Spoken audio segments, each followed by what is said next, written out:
We're recording now. Brilliant. So, hi everyone. I'm here with Ruth today, who is a lecturer here at Birmingham City University, as well as your year tutor for this group.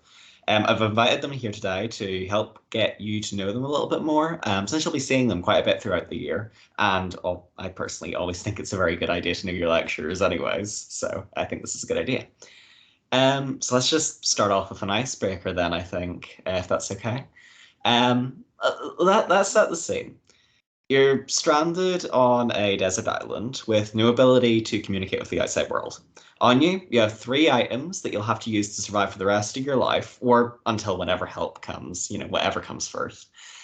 What three items would you bring? And, because this is a university and we love the and questions, what skill or quality do you have that's going to help you survive on the island until help arrives, if it does?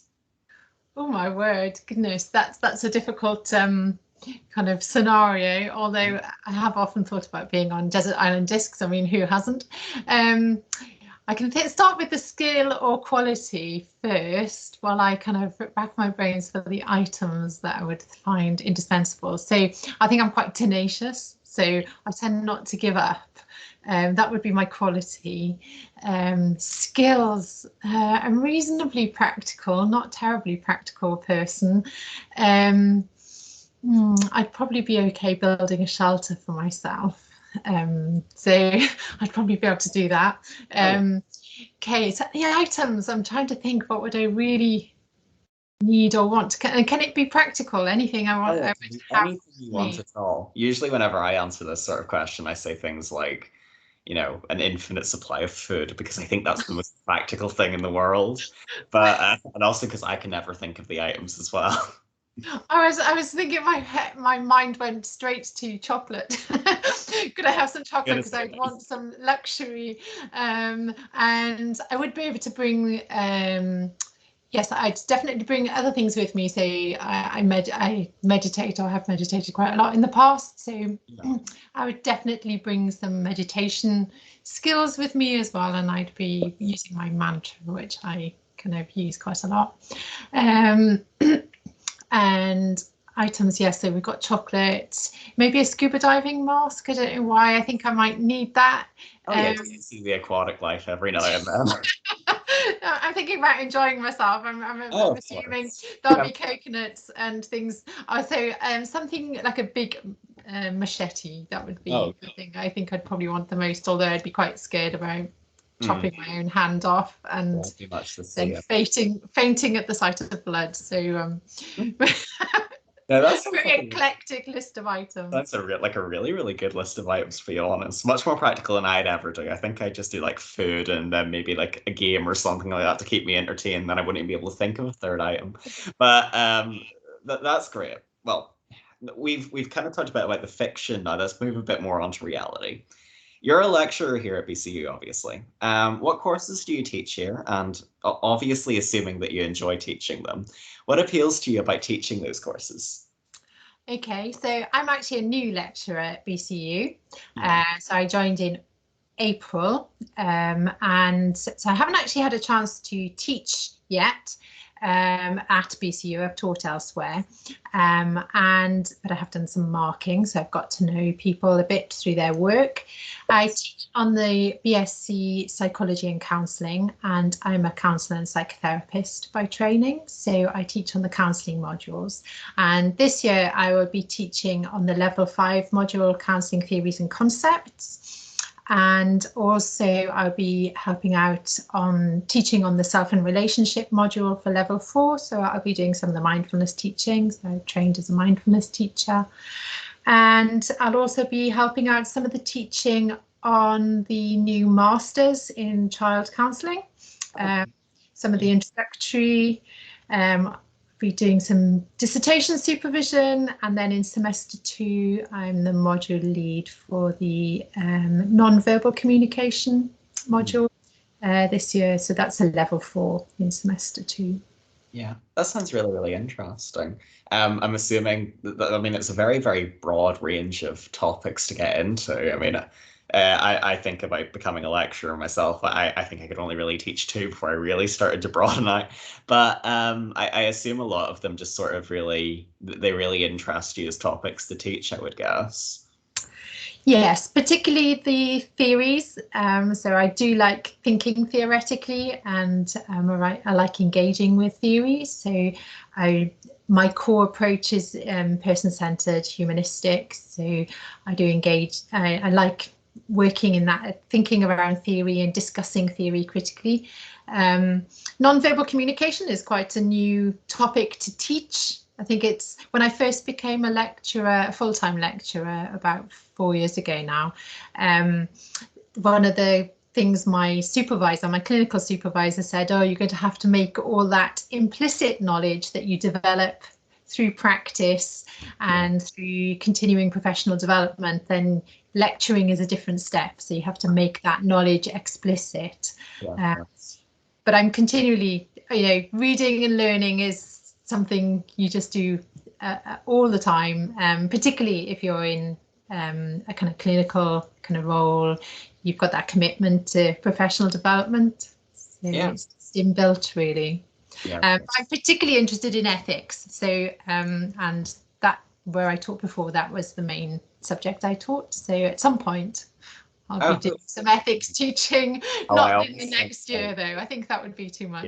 Yeah. I think personally for like most anyone who's interested in anything ethical, I always find that they always gravitate to the like that sort of module and that sort of teaching eventually. I find it quite interesting myself, just because there's so much to cover in ethics. I'm sure that, people who are watching it right now, as they go through, they'll learn an awful lot about the sort of very basic ethics, which then leads into the very, very complex side of things, which I think the more complex it gets, the more interesting it gets. But that might just be my side of the opinion anyway. So I know some people who can't stand it. Well, obviously all of that is extremely interesting. I think we talked about this a bit earlier, or at least I mentioned it a little bit earlier. Obviously, some of the courses that you're planning to teach and some of the things that you previously taught would probably have some application to what you're interested in academically, I would assume. Without touching on absolutely everything, because obviously, if you're like me at all, touching on every interest would mean we'd be here for absolutely forever. What would you say your top interests in psychology are, and why would that be the case? Yes, I do have a very wide kind of eclectic approach to interests, and as I've come in, well, I've worked in academia quite a long time. So I was a counsellor at a university for an educational counsellor. So I dealt with clients whose psychological difficulties were pertaining mainly to their learning. So I'm interested in pedagogy, and I'm interested in how people learn. I'm also interested in person-centered approach and how that relates to learning. I'm currently doing a research project into evaluation practices at university counselling services. So it's quite broad and not strictly in psychology. So kind of intersection of education, pedagogy and psychology, I'd say, is where my main interests lie. Yeah. I do also remember I took an educational psychology module this year, actually. It was very, that sort of, I think, that connection between education and general counselling, it's not necessarily obvious whenever you first look at it, but those sort of two areas overlap quite a bit whenever you get, especially into the whole, looking at diagnostic criteria and looking at how you can really make our child's life better just by even being around them. And I think that sort of overlap is very much so not looked at in psychology as much, but it's very, very interesting whenever you get into it. Or at least a couple of my educational psychology friends tell me as much. So we obviously, in the last question, actually touched a tiny bit on your research, which I think was really, really interesting, looking at that sort of approach. Let's go back a tiny bit before then. And by a tiny bit, I mean back whenever you were doing your own bachelor's degree. As far few back as that was. Whenever you were doing your undergraduate degree, what were you most interested about your degree? What do you think the most important thing your undergraduate degree taught you would be? So I was thinking about this earlier, preparing to meet with you, Luke, today, and I realised come October, it will be 30 years since I matriculated at university, so feeling a bit old there. And I have quite I suppose it mirrors my eclectic interests. I have quite a varied educational background. So I didn't do a psychology degree to start with. As I mentioned, I'm a counsellor and psychotherapist. Yes.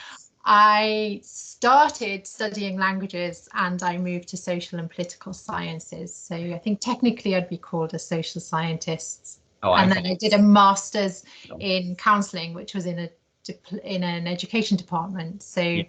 they all relate though. And in terms of what did I learn about in general about my being a student? Yeah, just that whole process. Yeah. Yeah. Um, I think there's a lot about being willing to be curious and to understand that the process of learning is not always smooth. Not to expect that it's going to be easy overnight, that there is work, quite a lot of work involved. But if you're curious, then that makes it much more enjoyable. And one of my interests as a counsellor, educational counsellor, was what were people's meanings that they were creating from education and from learning.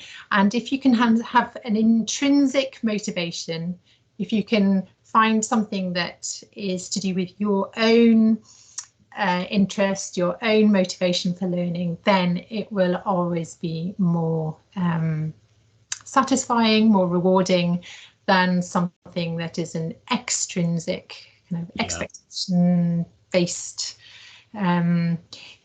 Yeah, so understanding your motivation and seeing why are you doing this? Where's it coming from? Curiosity. Yeah, I definitely think that's something. I mean, I personally talk a lot about that quite a bit. I'm a forensic scientist at heart, obviously. I'm a forensic psychologist at heart, but I deal quite a lot with sort of education and things like that at the same time because it's another interest of mine. And I always find that, I wrote an article about this a while back. Those sort of intrinsic motivations are they're so undervalued within or particularly undergraduates where they think, okay, I'm just going to get something done and that's okay, I'll get through this, but they don't really learn much about that course. And I think the most important thing I would always say, and I'm sure you would definitely agree, it's always find something that you're passionate about within those courses, whether that be doing a presentation on something that's more attributed to what you enjoy, or even just really looking at and doing further research on those little aspects that you pick up and you light up a little bit more at. It makes the whole process so much more fun, and you're guaranteed to get a better grade at it anyways, because you're doing something you actually enjoy. Yeah. I think that's really, really interesting. And I didn't actually know that you had such an amazing background whenever you're doing your degree. As I think I said earlier, I think the title of social scientist makes it so much better than just psychologist. So I'm definitely in awe there. I think Yeah, well, it relates to our faculties, isn't it, and the wider the fields. In that, I think what's really important if you can make see the connections between learning. So yeah, don't just learn in silos. yeah, Modular systems, sometimes people tend to learn in silos and not see the connections between modules and yeah. different subjects. Well, Um, this is the so, thing. you Yeah, know, I you're doing. actually did postgrad at Birmingham Conservatoire in music. So I've got this kind of broad idea, kind of experience of different types of education. And there are so many connections like forensic Yeah, and education. There's so many. links there and there's research, isn't there, around, Yeah. educational outcomes and issues pertaining to people who have dealings with the courts, forensic dealings. So yeah, there's always links, and if you can make links, you make life more interesting. Yeah, I mean, just before I go on, I think that you know, I've always said this to people who are looking for advice for the degree, and they ask me, what would you say your number one tip, and I always say that, first of all, speak up and speak often, because I think that's the most important thing to any degree. If you're not speaking in your classes, you're not getting a grade. But I also think the next most important thing specific to psychology is what you said, look at those connections. If you think psychology on its own is separate to counselling, and there is no interlink between the two, you're not graduating with a good degree. Similarly, if you think that psychology is separate to sociology, is separate to criminology, is separate to English, you're not looking at those connections and you're not making those connections between the two. It's why psychology is such an amazing subject, because you can quite literally look at absolutely anywhere within any subject and you can draw those amazing connections between that subject and psychology. And the sooner people realize that, the more excited they become about the subject. I think, speaking about top tips as well, obviously I just shared mine. For the psychology and counselling students who are entering the year, what would you say your number one top tip for them would be? And why would you say that would be your top tip? Number one, I agree with everything you said there in terms of those top tips as well. I think number one is be willing to give it a go, be willing to engage and give it a go, regardless of what you think the outcome might be. Yeah. And because if you don't give it a go, there'll be no outcome. So it's that engagement, like you said, speak up. It takes courage. It definitely takes courage to do that. But yeah, create the learning community you'd like to see. And that's about being involved. That's a really, really good tip. Honestly, something I would never think of. So it's really, really, really interesting to hear that. I think with that, that's sort of the end of my sling of questions. I've definitely learned an awful lot about you, and it's really been nice to talk to you as well, especially just because I love getting to know more about the psychology department as a whole. I think that anybody's fascinating, really. But as I said, it's been really, really nice to talk to you. I think we'll end the interview here, unless you have anything else you would like to say, any sort of parting words of wisdom for the new incoming students. Well, obviously, I'm the level 4 tutor for psychology and counselling, so I'm really looking forward to meeting everyone and to getting to know people. And yeah, my details are online, so if people want to know a bit more about me or put questions on the Q&A forum on the induction module, I'm keeping an eye on that as well. I know you're doing some of that as well, aren't you, Luke? The Connect mentors. But yeah, I just look forward to meeting everyone. All right, brilliant. So again, thank you so much. And I think that would be the end of the interview. Thank you. Thanks so much, Luke. Thanks.